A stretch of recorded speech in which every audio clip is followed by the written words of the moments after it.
그러니까 뭐 하나다라고 딱 얘기하기는 어렵고 어떻게 보면은 복합적이면서 일본 측 입장에서도 발전을 해온 거 아닌가 싶어요. 의도가. 그러니까 의도가 진화해 왔다고 할까? 일본이라고 해도 좀 더 좁혀보면 아베 총리의 의도라고 봐야 되겠죠. 우선 시작은 뭐 누가 보더라도 강제징용 재판 결과에 대한 압박에서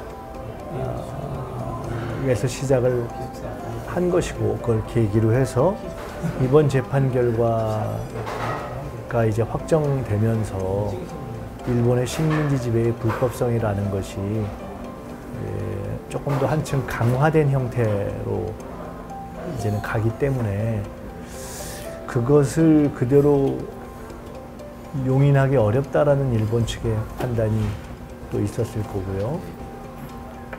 또 세 번째로는 이제 그런데 수단을 반도체를 중심으로 해서 선택한 것은 이 기회에 한참 차이가 나다가 거의 이제는 추격돼서 거의 이제는 이제 역전 단계의 초기에 들어있는 한국 경제, 한일 간의 경제적 차이를 확실하게 추격세를 꺾어보자라는 뭐 이런 것도 있었을 것이고,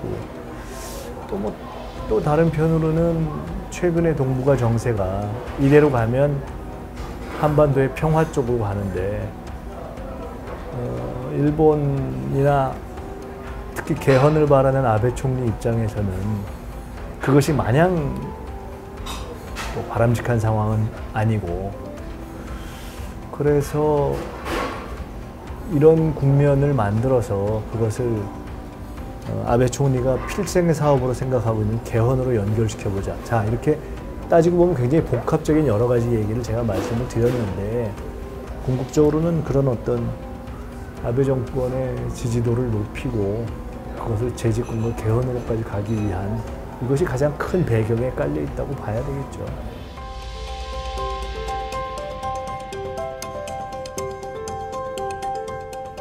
큰 틀은 지난번에 이미 정해졌고, 웨이트리스트 배제는 정해졌고, 그것을 그냥 그렇게 되는 것이 아니라 시행 세칙을 또 이제 정해야 되는 그 날짜잖아요. 그 진행은 저는 그대로 할 거라고 봅니다. 그러니까 그렇다고 해서 규제 품목을 크게 확대한다 이러는 것은 아니고요. 이미 한 1200개, 약 1159개 정도의 이제 품목 가운데서 구체적으로 따지고 보면은 한 1000개 정도는 꼭 일본이 갑이라고 보기는 어려운 그런 것들이 있고, 그 나머지 중에서도 딱 일본이 조금 더 우위를 점하고 있는 것들은 한 40개 정도 이렇게 되는 그런 것인데, 피해가 전혀 없다고 하면 말이 안 되겠죠. 피해가 있는 것이고, 그런 피해를 주기 위해서 일본이 공세를 취한 것이고, 또 그 공세가 부당하기 때문에 현재 문제로 삼는 것이고, 그렇지만 우리의 대응이라는 것은 그렇기 때문에 애초부터 밝혔던 원칙적 대응이 결국은 한편으로는 국산화고 한편으로는 다변화잖아요. 근데 문제는 시간과 비용 아니겠어요? 현재 이렇게 나오는 자료에 의하면 즉시 대체할 수 있는 할 수 있는 것만 해도 일본 측이 그동안 수출해왔던 액수로 보면 한 1조 8천억 정도에 해당하는 것들이 그렇게 즉시 가능하고, 한 1년 정도 안에 우리가 대체할 수 있는 걸로 계획하고 있는 것은 뭐 거의 그렇게 될 경우는 액수 한 5조 정도에 달한다고들 이렇게 하는 통계가 있어요. 그러니까 그런 과정이 한편으로서는 우리로서도 어쨌든 그동안에 안 하던 길을 걷는 것이기 때문에 쉽지 않은 면이 있지만, 실제로 그 결과가 그렇게 진행됐을 때 일본의 피해라는 것도 만만치 않은 거죠.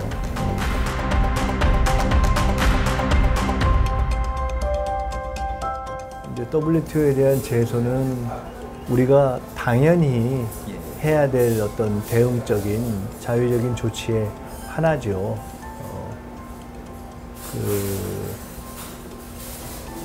최근에 실제로 한일 간의 관계에서 WTO에 대한 제소가 이루어졌던 경우들도 몇 건 있고, 근데 그 경우 다 우리가 우리에게 유리한 쪽으로 결론이 났죠, 대부분.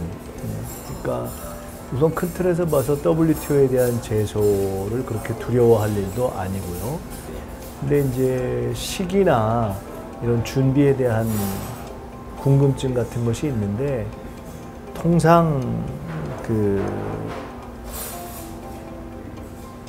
소장을 제출한다고 하죠. 실질적인 법률 행위가 시작되는 것이 어떤 상황이 발생해서 예를 들어 어떤 자료를 모으고 이런 것들이 필요하지 않겠어요? 그런데도 과거의 경우를 보면 딱히 평균이라고 얘기할 수는 없지만은 한 7, 8개월 정도는 걸린 것 같아요. 이게 그냥 소장 내는 것이 능사가 아니고 승리를 하기 위한 과정이잖아요.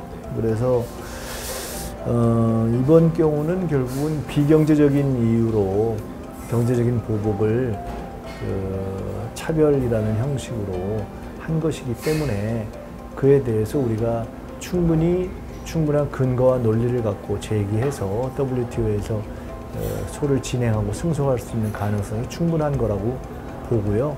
결론적으로는 이것은 우리로서는 진행을 해야 될 수밖에 없고, 정부에서 지금 이제 진행을 담당 부처에서 하고 있는 것으로 알고요. 그리고 이제 또 하나는 WTO는 제소를 해도 진행의 시간이 상당히 걸리잖아요. 짧아도 3년, 길면 5년 이렇게도 걸리는 것이어서 우리로서는 일본이 어떤 이런 부당한 공격을 취하는데, 우리로서는 한편으로는 일본이 내 의도라든가 어떤 취한 조치가 잘못됐다라는 것들을 국제사회에 알리고, 동시에 일본으로서도 압박을 느낄 만한 그러한 대응들이 진행돼야 되는데, 가령 단적으로 정부와는 상관없이 이미 진행이 되고 있는 불매운동 같은 경우가 단적인 예가 아니겠어요? 그러니까 한편으로는 WTO 제소라든가 이런 것들을 진행하지만 국민들이 즉각적인 자위 조치로 이렇게 시작한 불매운동 같은 게 상당한 기간이 걸리는 이런 WTO 제소가 중요하지만, 그러나 당장 일본이 예상했던 것보다 더 높은 수위로 또 상당히 아픈 반격인 것이 이제 다양한 통계라든가 일본의 반응을 통해서 나타나고 있는 거죠.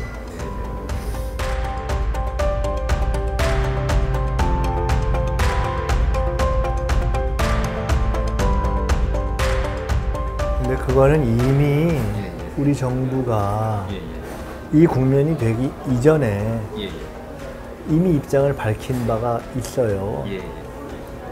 일본 정부가 그 책임을 명료하게 하고 사과를 하는 그런 전제하에서라면 구체적인 대안에 대해서는 또 다른 생각이 있으면 얘기해보자. 얼마든지 그건 얘기해볼 수 있는 것으로 이렇게 이미 제안을 했었고 하기 때문에 이제 이게 구체적으로 뭐가 될 거다, 그건 아직 결론을 알 수 없죠.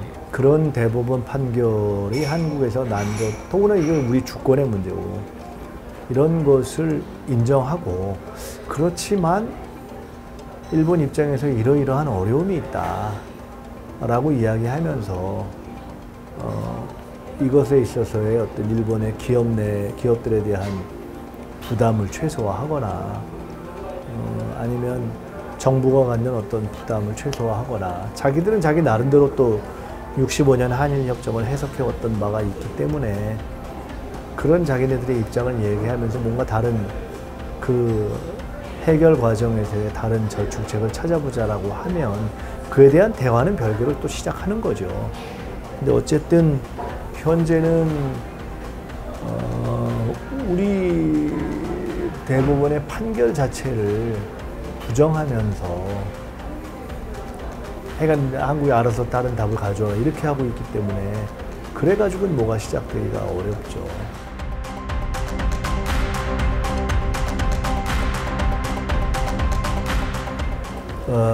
이 국면이 계기는 강제징용 배상에 대한 대법원 판결에서 시작됐지만 큰 틀에서 보면 동북아의 지각 변동, 또 한일 간의 국력 차이의 어떤 변화, 또 한반도 평화의 진전 이런 것에서 생겼기 때문에 큰 틀에서 보면은 한일 관계의 일정한 관계 재정립이 되는 국면에서 저는 이 진정 국면이 올 거라고 봐요. 즉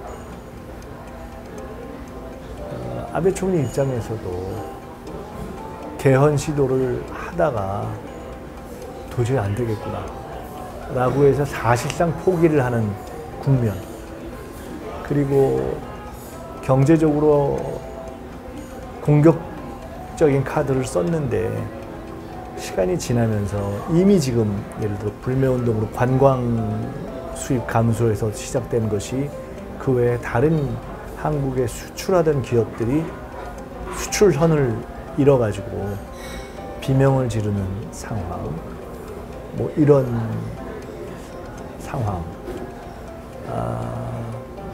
같은 것이 일정하게 진전되지 않는 한 그냥 그쪽이 공격을 시작했기 때문에 좀 어렵다고 봐요. 개헌이 이거 어렵겠는데, 또 한편으로는 이게 실제로 일본 기업이 손해인데 하는 것이 일정하게 가시화되는 시점이 되지 않으면 일본의 계산을 다시 하는 국면이 오기가 어렵다고 보고 있어요.